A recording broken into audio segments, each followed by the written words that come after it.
Viking Preparedness. Welcome to Shofar Mountain. I am Pastor Joe Fox. You know, one of the things that we're trying to do here at Shofar Mountain is produce our own food. Either produce it or gather it from what the Most High provides on the land.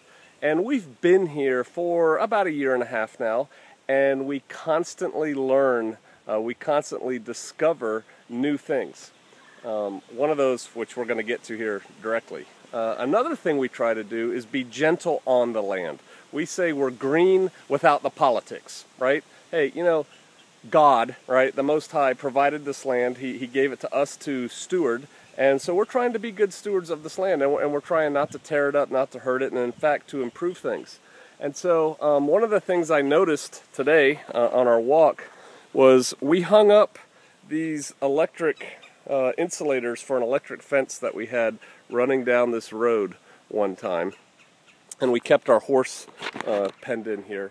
And let me see if I can get these in the picture at the same time I'm talking. These right here. Well, what I noticed today was that, wow, we just tied them up there with some baling twine, and that was probably 1 year ago, and look how it's cutting into the tree and really hurting the tree.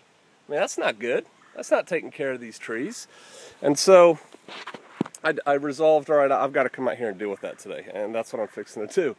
And then for our reward, check out what we found on this tree. Now, let me just show you this real quick. This is a road we go up and down a lot, right? Here's this tree. We had the fence here, and the fence went down the road. It went down this side, and we kept a horse in there. Well, today we're looking at this tree, and I noticed these berries on this tree. And those aren't ripe. Let me see if I can find some ripe ones. Here's a ripe one. Right here. You see that? Let me pick that. So I did the Pastor Joe thing. You know, I kind of smushed it on my fingers. I sniffed it. Didn't smell acrid or bad. I touched it to my lip. Didn't burn my lip. And then I tasted it, and it was sweet. And so then we looked at these leaves. And I got on my phone, you know, my modern day communication device, and I got online and I looked them up. This tree is a wild cherry tree, or a black cherry tree. The really cool thing is we found about 8 of them up and down this road. And right now they are, yea, verily laden with cherries. However, most of them are way up there.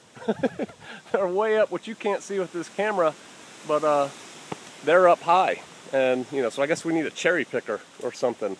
But, hey, the Most High provided that for us. We found, where was that? Right here. Look, right across the street. Last year we found this branch right here was leaning over, and we used to park a Jeep here, and so we just broke it off. Not very green, not very taking care of the land. And then we noticed that this tree is a plum tree. It's a wild plum tree. And we have a couple of them on the land. So, you know, we're like, you know, praising the Most High and saying thank you for showing us these things. Thank you for providing these things. And so now we've been going up and down this road looking at all these cherries going, okay, we need to figure out how we're going to get, you know, a gallon or so of these things, and let's make a pie, you know, a cherry pie or something. Because they're wild cherries, the pit is almost as big as the cherry, you know, so there'll be a lot of work. We have one of those little fruit processor things that you put the fruit in, you turn it, it spits the seeds one way and the pulp another way, so we'll probably try that. So, hey, it takes a while to learn your land, you know, you have to spend time on it. It's like anything else, and so I encourage you all to get out there on your land, you know, walk in your park. It's amazing what my wife and I used to find when we lived in Virginia on the East Coast, which has been settled, you know, for a long time. And we'd be walking through some park, through some woods, and we'd see daffodils and daffodils. And the early settlers used to plant daffodils around their homestead. So we'd start snooping around, poking around. Next thing you know, we'd find a stone foundation or something out there. Then you find apple trees, you know, just wild apple trees. Now they're wild, right, because, you know, they're old.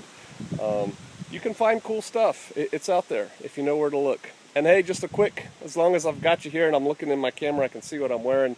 It's hot, and we don't have air conditioning. And I think I may have said this before, but we have new viewers. A hat like this is awesome in the heat. It really, it took me about 50 years to learn that trick. It's so much better than a boonie hat or a baseball hat or tying a drive-on rag or something around your head. So that's one. Number two, this is a drive-on rag, a bandana.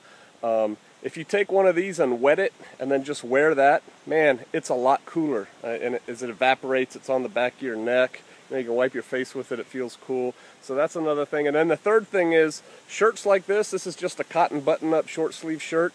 These are a lot cooler than t-shirts. The material's thinner, the sweat evaporates easier, you can open up your neck a little bit to let the heat out. So there you go, some tips, look around.